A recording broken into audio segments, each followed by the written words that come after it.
The cell is small. The walls are damp. The single bulb overhead flickers once and holds. It is May, 1948. Mokotov Prison, Warsaw. A man sits across from his interrogators for the last time. He has already been tortured. He has already signed the confession they put in front of him. The trial lasted 3 days. He was not permitted to call witnesses. He was not permitted to testify in his own defense. The verdict was decided before the first session opened. His name, according to the charge sheet, is Witold Pilecki, cavalry captain, Polish Home Army, convicted of espionage, illegal border crossing, and bearing illegal arms, sentenced to death. What the charge sheet does not mention, what the communist prosecutors work hard to keep out of the public record, is what this man actually did between 1940 and 1943. What he chose to do, what no one ordered him to do. He walked into Auschwitz on purpose, not as a prisoner, not because he was caught. He engineered his own arrest, assumed a false identity, boarded a transport train, and entered the most lethal place on earth, voluntarily, because someone needed to find out what was happening inside. And he decided that someone should be him. He spent 947 days inside. He built a resistance network of hundreds. He smuggled intelligence reports out to London. He documented the gas chambers, the medical experiments, the systematic murder, before the outside world had a name for what it was watching. And when the war ended, the country he had fought for arrested him, tortured him, put him on trial for treason, and shot him in the back of the head in a prison basement. This is his story. Every detail comes from declassified intelligence files, Pilecki's own reports, and the testimony of survivors. Nothing is invented, nothing is exaggerated. The truth does not need embellishment. You are watching Liberty Frontline World War II. If you want the full declassified story of the man who walked into Auschwitz and what he found there, like, subscribe, and stay until the end, because the ending of this one will stay with you. September 1939. Poland is gone in 18 days. The German Wehrmacht crosses the western border on September 1st. 16 days later, the Soviet Red Army crosses from the east. Caught between two invasions simultaneously, the Polish army, outnumbered, outgunned, fighting on two fronts, collapses by September 17th. Warsaw holds until September 27th. By October 6th, all organized resistance has ended. Cavalry Captain Witold Pilecki is assigned to the 19th Infantry Division, part of Army Prusy, on August 26, 1939, 5 days before the invasion begins. His unit fights hard. On the night of September 5th to 6th, the 19th Division is almost completely destroyed in fighting near Piotrków Trybunalski. The survivors are folded into the 41st Infantry Division. They destroy 7 German tanks, shoot down 1 aircraft, destroy 2 more on the ground. They hold as long as they can. When the Soviet invasion seals the fate of Poland on September 17th, the order comes from Commander-in-Chief General Śmigły-Rydz to retreat through Romania to France. Pilecki does not go. The 41st Division capitulates on September 22nd. Pilecki goes underground. He is 38 years old. By November 9th, 1939, in Warsaw already under German occupation, Pilecki and Major Jan Włodarkiewicz co-found the secret Polish army, Tajna Armia Polska, codenamed TAP. It is one of the first underground organizations in occupied Poland. Pilecki becomes its organizational head, running cells across Warsaw, Siedlce, Radom, and Lublin. His cover is a manager of a cosmetics warehouse.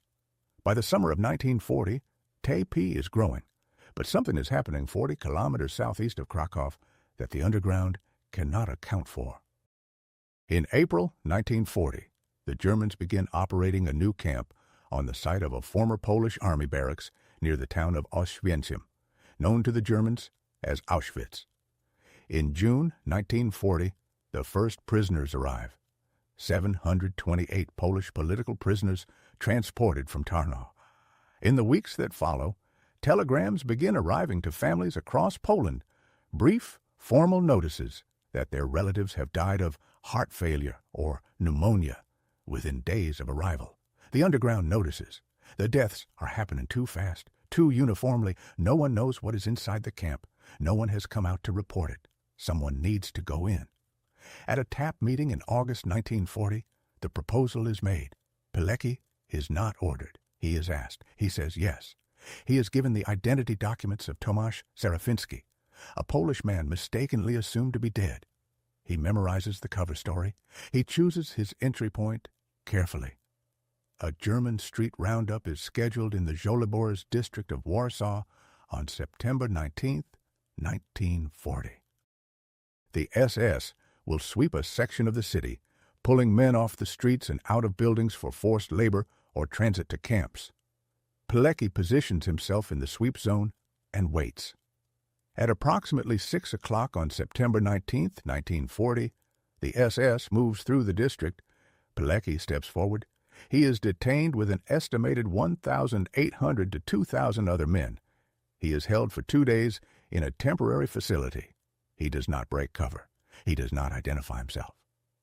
On the night of September 21st to 22nd, a transport of 1,705 men departs for Auschwitz. Pilecki is among them. He does not know what he is about to find. Nobody does. The train stops. The doors open. It is the night of September 21st to 22nd, 1940. The platform is lit by floodlights. SS guards line the track. Dogs, shouting. The prisoners, 1,705 of them, are forced off the cars at a run. Those who stumble are beaten. Those who fall are beaten harder. They are marched through the gate. The sign above it reads, Arbeit macht frei. Work makes you free. Pilecki is processed with the others. His clothes are stripped. His head is shaved. He is given a striped uniform, wooden clogs, and a number. From this moment, he is not Tomasz Serafiński. He is not Witold Pilecki. He is prisoner 4859. That number is tattooed on his left forearm. He will carry it for 947 days. What he sees in the first 72 hours is worse than anything the underground had imagined. Auschwitz in September 1940 is not yet the industrialized death machine it will become. It is something arguably more savage, a camp run on pure, unstructured violence. The SS guards and their prisoner functionaries, known as capos, operate with total impunity. Prisoners are beaten for walking too slowly, beaten for making eye contact, beaten for failing to remove their cap fast enough when an officer passes. Men are worked until they collapse, then beaten for collapsing. The daily food ration, a bowl of thin soup, a piece of bread, is designed to produce slow starvation over weeks and months. Roll call, appel, happens twice daily, morning and evening. Every prisoner must be present and accounted for. If someone is missing, the entire camp stands at attention until the count is resolved. In winter, this means standing motionless in sub-zero temperatures for hours. Men die at roll call. They are left standing in the ranks, propped up by the prisoners beside them, so the count remains correct. Block 11, the punishment block, sits at the end of the main camp street. Its basement holds standing cells, concrete chambers roughly 1 meter square, where 4 prisoners are forced to stand through the night before returning to forced labor in the morning. It holds starvation cells where men are locked without food or water until they die. It holds the wall of death in its courtyard, where prisoners are shot after summary Gestapo proceedings that last minutes. In the first weeks, Pilecki calculates the risk of every movement, every conversation, every glance. He cannot approach anyone openly. He cannot reveal his identity. He cannot reveal his mission. If the SS discover he is an intelligence operative rather than a civilian prisoner, the interrogation will be immediate and the outcome certain. He has no extraction plan, no safe house, no backup. He starts with 5 men. The ZOW, Związek Organizacji Wojskowej, the military organization union, is built on a cellular structure. Each cell contains exactly 5 members. No member knows more than their own cell. If one man breaks under interrogation, he can only betray 4 others. Pilecki recruits carefully, former soldiers, men he can read. men who have not yet been broken by what they are living through. The first cell forms within weeks of his arrival. Former officers, NCOs, men who understand discipline and silence. By October 1940, less than 4 weeks after his arrival, Pilecki sends his first intelligence report out of the camp. A released prisoner carries it to the Home Army in Warsaw. It reaches the Polish government in exile in London in March 1941.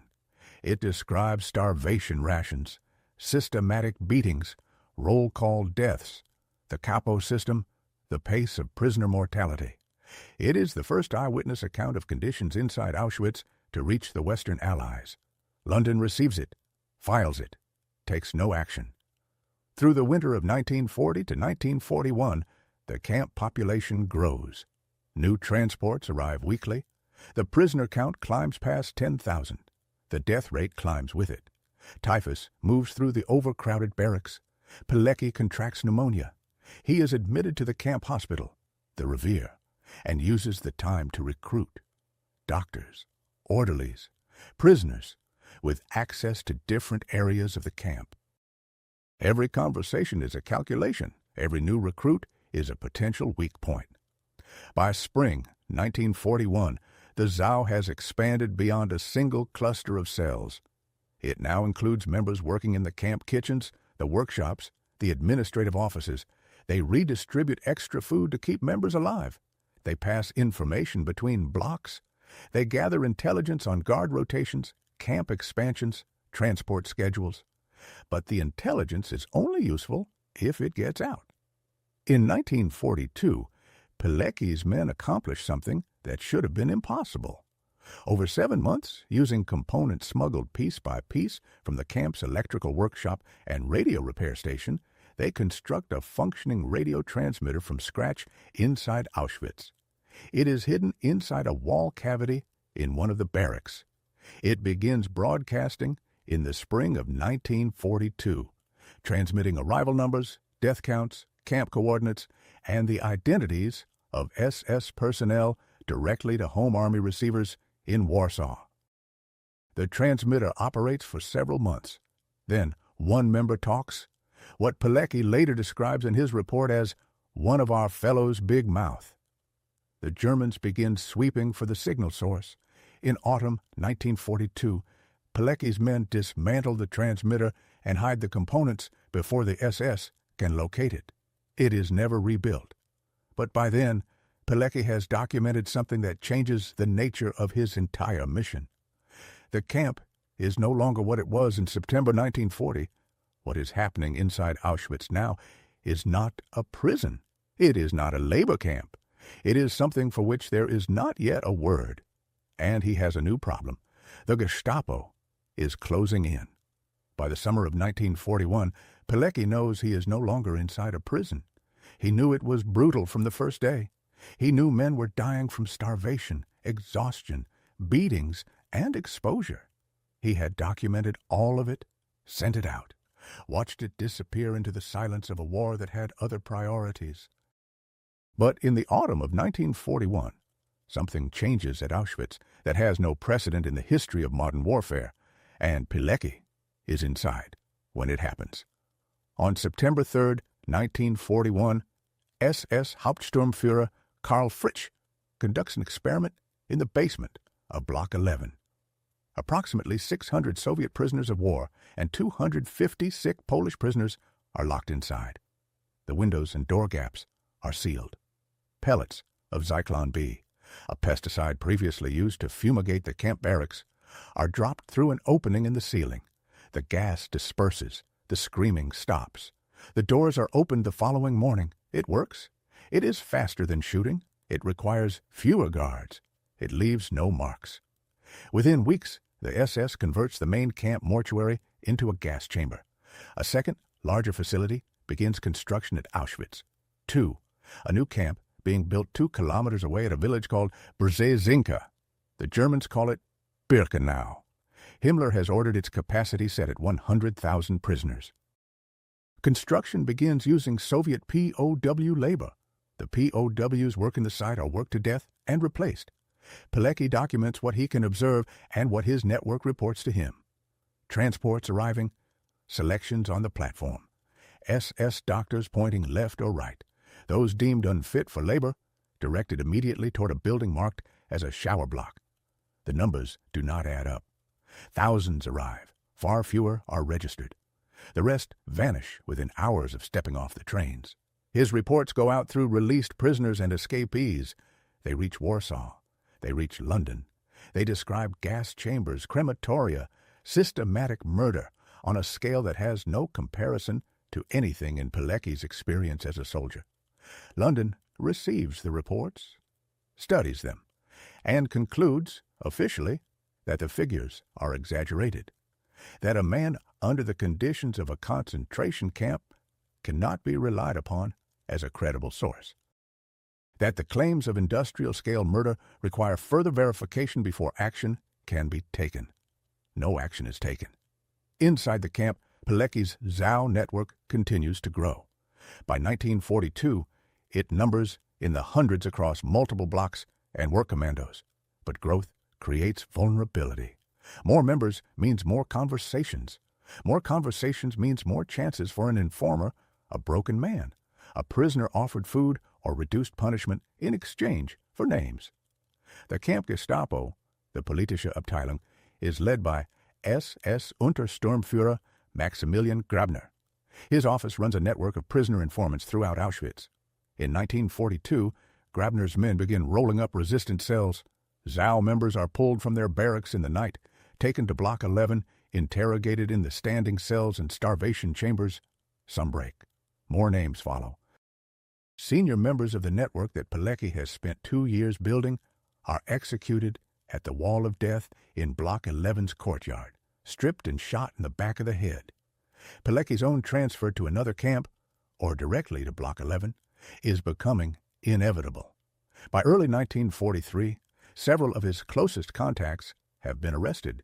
His cover identity, as Tomasz Serafiński, has held for nearly 2.5 years, but the Gestapo is systematically narrowing the field. It is only a matter of time. He makes the decision. He must get out. Not because he wants to survive, because the reports he is carrying inside his head are more complete and more damning than anything he has been able to smuggle out on paper, and because he needs to stand in front of the Home Army Command in Warsaw and force them to act. He arranges to be transferred to the Bakery Commando, a work detail assigned to a camp bakery located approximately 2 kilometers north of the main gate, outside the perimeter fence. He recruits 2 men from his network, Edward Ciesielski, prisoner number 12969, and Jan Redzaj, prisoner number 5430. They study the guard rotation for weeks. They identify the window, the night of April 26th to 27th, 1943. The bakery shift begins at 18:30. 8 prisoners, 4 SS guards. Pilecki, Ciesielski, and Redzaj work through the first baking rounds without moving. The new guard rotation, Monday night, fresh men, alert, watches the door closely. One guard plants himself directly outside their exit point and does not move. Redzaj works to distract him. It takes hours. After 2 o'clock, one guard is asleep. The other is drifting. Ciesielski cuts the telephone wire and the alarm cable.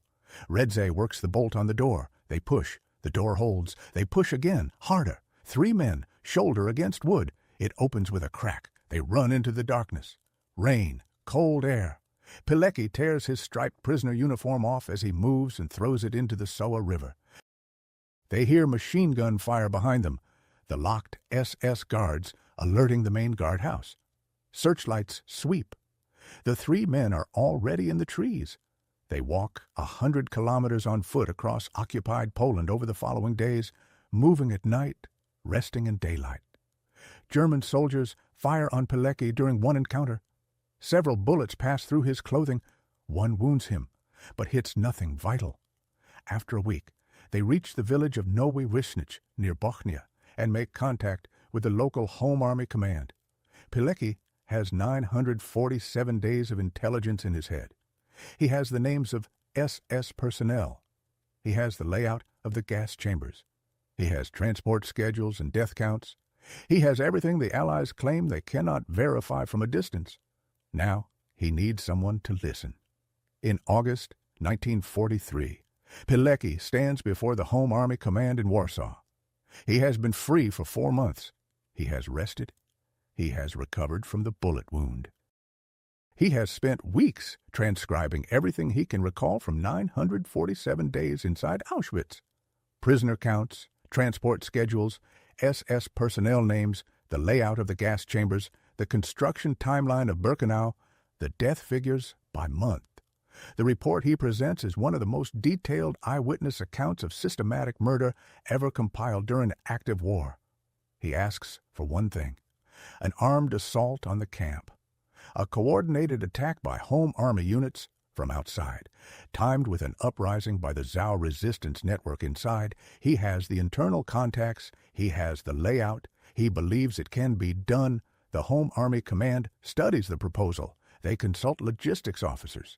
They assess available transport, weapons, manpower, and the question of what happens to 70,000 prisoners, the current camp population, if they are liberated into occupied territory with no food, no shelter, no escape route, and German forces able to respond within hours. The answer comes back: no. The attack would fail. Even if the initial assault succeeded, the losses among prisoners during the fighting and the chaos of any breakout would be catastrophic. The Red Army is within range of the camp, but shows no interest in coordinating with the Home Army. The proposal is shelved. Pilecki does not stop. He submits formal requests through Polish government-in-exile channels for the Allies to bomb the railway lines leading to Auschwitz, the lines carrying transport trains from across occupied Europe to the camp's platform. Not the camp itself, the infrastructure feeding it. If the trains cannot reach the platform, the industrial process stops. The first request reaches the United States War Department and is turned down in June 1944. The official reason: air assets needed elsewhere cannot be diverted. The bombing of Auschwitz-Birkenau is not a military priority. Pilecki receives the answer. He does not record his response. By February 1944, he has been promoted to cavalry captain Rotmisters by the Polish government in exile. He joins the Kedu sabotage unit under the pseudonym Roman Jezierski. He works. He waits. On August 1st, 1944, Warsaw rises. The Warsaw Uprising, the largest single act of urban resistance in the history of the Second World War, begins at 1700 on a Tuesday. The Polish Home Army, commanded by General Tadeusz Bohr-Komorowski, launches a coordinated assault on German positions across the city with approximately 40,000 fighters, most of them lightly armed. The goal is to liberate Warsaw before the Soviet Red Army, now positioned on the east bank of the Vistula River, crosses into the city. The Poles intend to greet their Soviet liberators as the legitimate government of a free Poland, not as subjects of an occupation. The Soviets stop at the river and do not advance. Pilecki is ordered by the NIE anti-communist organization to stay out of the fighting. His intelligence value is considered too important to risk. He ignores the order. He takes command of the Warszawianka Company and enters combat in the city. For 63 days, his unit fights in the streets, buildings, and sewers of Warsaw against overwhelming German force, including SS units, Tiger tanks, Stuka dive bombers, and artillery deployed in direct fire against residential buildings. The Germans killed between 150,000 and 200,000 Warsaw civilians during the uprising. Home Army losses reach approximately 20,000 fighters. The Soviets remain on the East Bank throughout. On October 2, 1944, General Bohr-Komorowski signs the capitulation. Pilecki is captured by the Germans on October 2, 1944, and interned at Oflag 7A in Murnau, Bavaria, a prisoner of war camp for Polish officers. He is there when American forces liberate the camp in April 1945. He is free. The war in Europe ends on May 8, 1945. He is transferred to Italy, where he joins the Polish Second Corps under General Władysław Anders. In the relative safety of a liberated country, with time and paper and the knowledge that he may never have either again, he writes the full version of what he witnessed inside Auschwitz. The document, Rapport W, later known as Witold's Report, runs to hundreds of pages. It is the only complete first-person account of daily life, resistance operations, and systematic mass murder inside Auschwitz, written by someone who was voluntarily present for nearly 3 years. He submits it to the Polish government in exile and to Allied intelligence channels. He knows what the report contains. He knows what it proves. He knows that the war crimes documented inside it will shape the post-war trials at Nuremberg and beyond. He also knows that Poland, the country he has fought for since 1939, the country whose borders he crossed at night, whose underground armies he served, whose people he tried to warn, is no longer in the hands of the government he answers to. The Soviet Union has installed a communist provisional government in Warsaw. The Polish government in exile in London is being sidelined by the Western Allies, who need Stalin's cooperation to manage the post-war order. The Poland that Pilecki fought for no longer exists politically, and the new government in Warsaw has a very specific interest in men like him. General Anders warns him. British intelligence warns him. His colleagues in the Second Corps warn him. Every person who knows what he has done and what he represents tells him the same thing. Do not go back. In 1945, Witold Pilecki returns to Warsaw anyway. Everyone who knew what was waiting for him told him not to go back. He went back anyway. In late 1945, Witold Pilecki re-enters communist-controlled Poland undercover on orders from the Polish government in exile in London.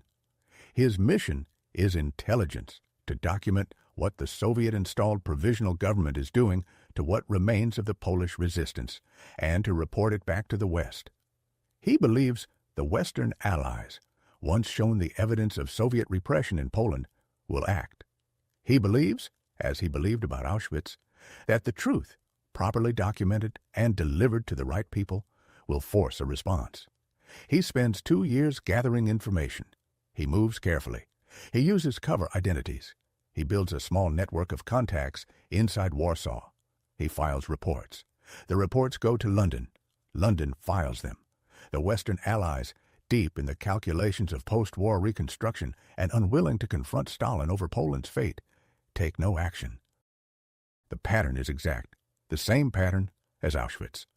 On May 8, 1947, the Polish Ministry of Public Security, the Bezpieczeństwa, the UB, arrests Witold Pilecki at a contact address in Warsaw. The UB is the communist secret police, structured and trained by Soviet NKVD advisors. Its interrogation methods are not subtle. Pilecki is held at Mokotov Prison on Rakowiecka Street, Warsaw. He is interrogated for months. The interrogators use physical torture and psychological pressure. They want names, the names of his contacts in the underground network, the names of anyone still working for the London government in exile, the names of anyone who might become a problem for the new regime. Pilecki gives them nothing of operational value. He reveals no sources. He burns no one. Eventually, under sustained physical coercion, he signs a confession. The document states that he worked as a spy for foreign imperialist powers against the Polish state. It is the document the prosecution needs. The trial opens in Warsaw in March 1948. It is a show trial. The verdict is decided before the first session. Pilecki is not permitted to call defense witnesses. He is not permitted to testify fully in his own defense. The charges are espionage, illegal possession of weapons, and planning the assassination of senior figures in the communist security apparatus. Every charge is fabricated or grotesquely distorted from the intelligence work he had actually been doing. On March 15, 1948, the District Military Court in Warsaw sentences Cavalry Captain Witold Pilecki to death. After the sentence is read, Pilecki makes a brief statement. He says, "I've been trying to live my life so that in the hour of my death I would rather feel joy than fear." He appeals the sentence. The appeal is rejected. At 21:30 on May 25, 1948, Pilecki is taken from his cell in Mokotov Prison and executed by a single gunshot to the back of the head, administered by the prison's chief executioner, Piotr Śmiertański, known in Warsaw as the Butcher of Mokotów. Pilecki is 47 years old. His last words are, "Long live free Poland." His body is buried in an unmarked location. For decades, the communist government refuses to confirm where. His name is erased from public record, his reports are suppressed, his role in the resistance is classified.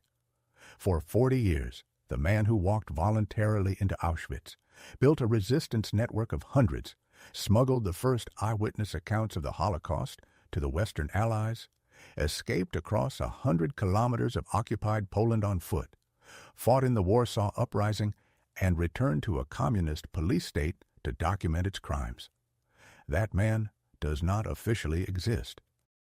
In 1990, following the collapse of communist rule in Poland, Witold Pilecki is posthumously exonerated. The conviction is formally annulled. His records are declassified.